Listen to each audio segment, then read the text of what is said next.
اللہ تعالیٰ نے فرمایا عیسیٰ میں تمہیں دنیا سے اٹھا لینے والا ہوں اور کافروں سے تمہیں پاک کرنے والا ہوں۔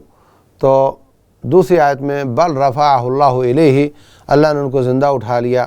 تو یہ قرآن حکیم کی شہادت ہے کہ وہ زندہ اٹھ گئے تھے اور ان کو یہودیوں نے سولی پر نہیں چڑھایا تھا، اور وہ قرب قیامت واپس آ کر حضرت مہدی کے پیچھے نماز بھی پڑھیں گے اور دجال کے ساتھ مقابلہ بھی کریں گے، اور وہ کچھ دیر زندہ رہیں گے اور سارے اہل کتاب ان پر ایمان لے آئیں گے۔ تو یہ ساری صحیح احادیث بخاری مسلم وغیرہ میں ہیں جو ان آیات کی تائید کرتی ہیں۔ لوگ کہتے ہیں کہ عیسیٰ علیہ السلام اللہ کا بیٹا ہے۔ اللہ تبارک و تعالیٰ فرماتے ہیں ان مثل عیسیٰ عند اللہ کمثل آدم، عیسیٰ علیہ السلام کی مثال آدم کی طرح ہے۔ ان کو اللہ نے ماں اور باپ دونوں کے بغیر پیدا کیا، اور ان کو اللہ تعالیٰ نے صرف باپ کے بغیر پیدا کیا۔ اللہ نے پیدا کیا، اللہ کا بیٹا نہیں ہے بلکہ اللہ تعالیٰ کی مخلوق ہے۔ اور یہ 13واں رکوع تھا۔ 14ویں رکوع میں اللہ تعالیٰ عیسائیوں کو دعوت دیتا ہے، یہودیوں کو دعوت دیتا ہے، اے نبی علیہ الصلوۃ والسلام ان سے کہہ دو یا اہل الکتاب تعالوا الی کلمۃ سواء بیننا وبینکم الا نعبد الا اللہ۔ میرے ایک طرف تو مکے کے کافر ہیں جو نہ اللہ کو اللہ، نہ رسول کو رسول، نہ کعبہ، نہ قرآن کو قرآن، نہ آخرت کو مانتے ہیں، اور تم تو کم از کم مجھے نہیں مانتے تو باقی چیزیں تو تم مانتے ہو، تو کم از کم تم تو ان باتوں میں میرا ساتھ دو جن میں تم میرے ساتھ ہو۔ تو اللہ کے پر ایمان اور اپنے نبی پر ایمان تو تم نہیں لاتے، تو کتاب پر ایمان، آخرت پر ایمان یہ تو تم لاتے ہو۔ تو جو ہمارے مشترکہ چیزیں ہیں ان کی بنیاد پر آؤ ہم اکٹھے ہو جائیں، ان کی بنیاد پر تو میری مخالفت نہ کرو، ان کی بنیاد پر تو میرے خلاف نہ چلو بلکہ میرا ساتھ دو۔ تو یہ آیت رسول اللہ صلی اللہ علیہ وسلم جب عیسائی بادشاہوں کو خط لکھتے تھے تو ان کو یہ آیت لکھ کر بھیجا کرتے تھے۔ اسی سے استدلال کیا محدثین نے کہ کافر قرآن کو ہاتھ لگا سکتا ہے، اور اسی سے ثابت ہوا کہ جس کا وضو ٹوٹ گیا ہے وہ تلاوت بند نہ کرے، جاری رکھے، وہ بھی اپنی تلاوت جاری رکھ سکتا ہے کیونکہ وہ اس کافر سے برا نہیں ہے۔ پھر اس میں کچھ 15ویں رکوع میں اہل کتاب کی ایک سازش بیان ہوئی ہے۔ کہنے لگے تم ایسے کرو، صبح مسلمان ہو جایا کرو اور شام کو کافر ہو جایا کرو، تاکہ نئے آنے والے مسلمان کو ہم یہ کہہ سکیں یا کافروں کو یہ کہہ سکیں کہ میں بھی مسلمان تھا، میں سارا کچھ دیکھ آیا ہوں، سب غلط ہے، جھوٹ ہے، میں اندر کا آدمی ہوں، میں گواہ ہوں، تاکہ لوگوں کو اسلام سے متنفر کیا جا سکے۔ اور کسی پر اعتماد نہ کرو سوائے اس کے جو تمہارے دین پر عمل کرتا ہو، صرف اس پر اعتماد کرو، مسلمانوں پر اعتماد نہ کرو۔ یہ کافروں کی بات ہے۔ اور اگلے رکوع میں اللہ تبارک و تعالیٰ فرماتے ہیں لیکن سارے اہل کتاب اس طرح نہیں ہیں، کچھ ایسے ہیں جن کو آپ خزانہ دے دو امانت کے طور پر تو خزانہ پورے کا پورا آپ کو واپس کر دے گا، اور کچھ اہل کتاب ایسے ہیں جن کو آپ 1 دینار دے دو تو وہ بھی واپس نہیں کرے گا۔ مطلب یہ کہ مکے کے مشرکوں اور یہود و نصارہ میں فرق کرنا پڑے گا، وہ اللہ کو مانتے ہیں، وہ نہیں مانتے۔ نمبر 2، یہودیوں اور یہودیوں میں بھی فرق ہوگا، عیسائیوں اور عیسائیوں میں بھی فرق ہوگا، ان کے رویے مختلف ہیں، کچھ اپنے دین پر ہیں، کچھ اپنے دین سے دور ہیں۔ تو ہمارے ہاں جو یہ رویہ چلتا ہے کہ جناب حکمران نعوذ باللہ کافر ہو گئے اور جناب عیسائیوں اور یہودیوں جیسے ہو گئے، اور پاکستان میں ہی دھماکے شروع کرو، ان کو مارنا شروع کرو، یہ رویہ بالکل غلط ہے۔ یہ مسلمان یا یہ جو ہمارے مولوی ایک دوسرے پر فتوے جوڑتے ہیں اور کہتے ہیں فلاں نے فلاں کے پیچھے نماز پڑھ لی، اس کا نکاح جاتا رہا اور وہ تجدید ایمان اور تجدید نکاح کرے گا، یہ سب غلط طریقے ہیں۔ یہ کلمہ پڑھنے والے لوگ ہیں، یہ اللہ کو اللہ، رسول کو رسول، کعبہ کو کعبہ، قرآن کو قرآن مانتے ہیں، اگرچہ ان کے رویوں میں یا ان کے عقیدے میں کچھ جھول ہے، ان میں کچھ کمزوریاں ہیں، تو کوئی شک نہیں، ان کی اصلاح کی ضرورت ہے، دعوت اور تعلیم کے ذریعے، فتووں کے ذریعے نہیں۔ تو جو کلمہ پڑھنے والے ہیں اور نمازیں پڑھتے ہیں، اللہ، آخرت، نبی، قرآن، کعبہ، ان سب کو مانتے ہیں، ان کو فتوے نہ جوڑو ان پر، بلکہ ان کی اصلاح کرو۔ اللہ کے نزدیک ہو سکتا ہے وہ کافر بھی ہو چکے ہوں، اور وہ بدترین ہو چکے ہوں بد عقیدگی کی وجہ سے، لیکن ہمارے حساب سے ہمیں ان کے ساتھ مسلمانوں والا ہی سلوک کرنا ہے اور ان پر فتوے نہیں لگانے، نہ نفاق کا اور نہ کفر کا۔ البتہ علماء بیٹھیں اس آدمی کے ساتھ اور اس کی باتوں کو سنیں، اس کو نصیحت کریں، پھر وہ نہیں مانتا تو علماء اس پر فتویٰ لگا سکتے ہیں، لیکن ہر آدمی کو اور ہر شخص کو اور اس کے ساتھ بیٹھے بغیر، اتمام حجت کیے بغیر ایسے ہی فتوے جوڑتے رہنا، اس کی کوئی گنجائش نہیں ہے۔ آخری رکوع اس پارے کا یہ ہے، اس میں اللہ تعالیٰ فرماتے ہیں کہ اسلام کی اہمیت کیا ہے۔ ان الدین عند اللہ الاسلام، اور یہ کہ ومن یبتغی غیر الاسلام دینا فلن یقبل منہ، دین صرف اللہ کے نزدیک اسلام ہے، جو اسلام کو چھوڑ کر کوئی اور دین لے کر آئے گا قبول نہیں کیا جائے گا اور وہ رد کر دیا جائے گا۔ بنیاد یہ ہے، آپ 10 کروڑ روپیہ صدقہ کر دو اور آپ اسلام پر نہیں ہو، یا آپ اللہ کے ساتھ شرک کرتے ہو، یا آپ اللہ کے سوا کسی اور کی عبادت کرتے ہو، تو وہ آپ کا پیسہ ضائع ہو جائے گا، قبول نہیں ہوگا۔ اور اگر آپ خالص اسلام پر ہیں، توحید پر ہیں، نبی کی سنت پر ہیں، تو آپ 10 روپے بھی صدقہ کرو گے تو اللہ تعالیٰ ان کو چاہے تو 10 کروڑ بنا سکتا ہے۔ تو بہر صورت بنیادی چیز خالص اسلام کو تلاش کرنا اور اس پر عمل کرنا ہے، اس پر چلتے ہوئے پھر جو آپ نیکیاں کریں گے اللہ تعالیٰ اس کو قبول کرتا چلا جائے گا۔ واللہ اعلم، وصلی اللہ وسلم وبارک علی نبینا محمد۔